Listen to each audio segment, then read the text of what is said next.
Ата-энеге кызмат кылуунун эң жакшы жолу кайсы? Дайым аларга дуа кылуу жана алардын амиринде болуу. Менден баары эле сурай берет.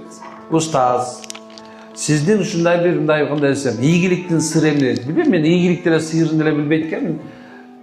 Бирок көчөнү сураганда айтып атам, мен апам менен атам бар мен.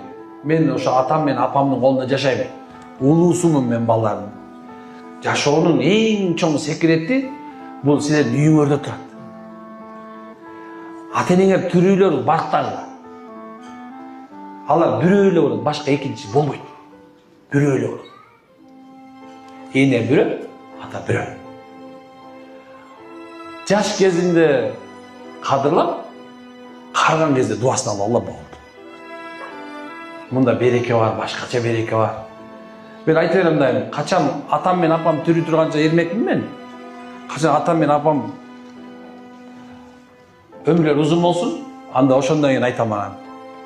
Эгерде ошол бир мезгил мени эрмек жок болуп кетсе, атасы менен апасы өлүп бирден койгула.